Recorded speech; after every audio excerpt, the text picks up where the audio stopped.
So what's up, kamusta? Ayos ba tayo dyan? So nandito tayo ngayon sa may Suzuki Baliwag branch para sa update natin. Dito sa motorcycle na to, itong Suzuki SkyDrive Sport. So alamin natin yung presyo at yung specification kung sulit nga bang bilhin ngayong 2026. Tara, samahan niyo ako, walk around natin to. Ayos na ayos siya. So ayun ang mga best na available nga po dito ng isang unit ng Suzuki SkyDrive Sport. Okay, kulay cyan color, no?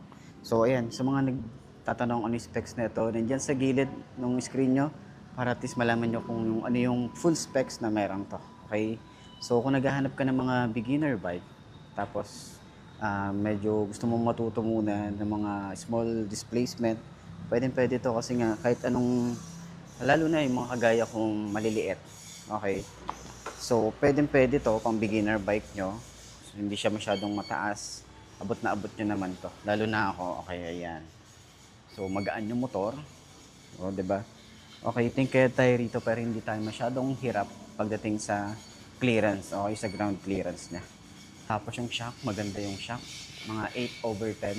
Yung rate natin dito, turning radius, yan, malawak din. Pero may space pa tayo rito.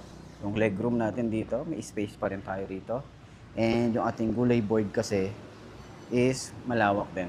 So, pwede tayo maglagay ng mga gamit natin dito. Yung shock nyo sa likod, malambot din. Oh. Ayan. Rate ko to mga 8/10 din. Ayan.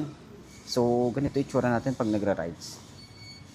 Yan. Magaan yung motor. Kaya kung gusto nyo ng mga pang-beginner bike, pwede to. No? Murang-mura na din to para sa mga ganitong category ng motorcycle. No? So, matipid na rin to sa gas. So, kung nag-worry ka sa consumption, ito matipid na rin to. So, ayun, sana nakatulong tong video na to sa lahat ng mga naghahanap ng ganitong update ng motorcycle. Available po yan dito sa may Suzuki Baliwag branch. Puntahan nyo na lang or kontakin nyo na lang sa kanilang Facebook page or kontakin nyo na lang dyan sa contact number nila. Okay, so sana nakatulong tong video na to sa mga naghahanap ng ganitong update para sa Suzuki SkyDrive Sport. Ayos siya. Center stand natin. Okay? So, magaan naman din siyang center stand.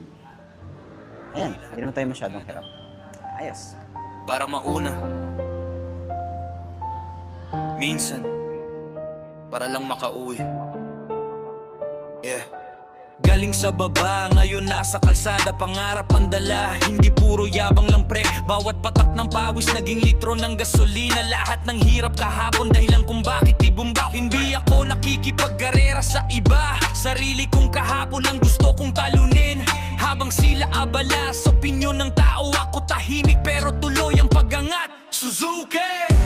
Ride with a purpose. Hindi lang forma, may lalim ang serbisyo. Full tank ng pag-asa, walang atras kahit rough road. Kapag pamilya ang dahilan, walang overload. Suzuki, ride with a purpose. Hindi kailangan ng ingay para mapansin. Bawat ikot ng gulong may kwentong baon. Hanggang dulo ng biyahe, uloy na kayo ko sa Panginoon. Hindi ako mayaman pero may direksyon. Hindi bago ang motor pero bago ang misyon. Lahat ng gas-gas, trophy ng pakikibaka. Hindi kayang bilhin ng pera ang tibay ng paninindigan. Maraming mabilis pero kaunti ang tumatagal. Maraming maingay pero kakaunti ang may laman. Mas gusto kong respetuhin kaysa katakutan. Kasi ang tunay na ride, inuwi ang pamilya ng ligtas.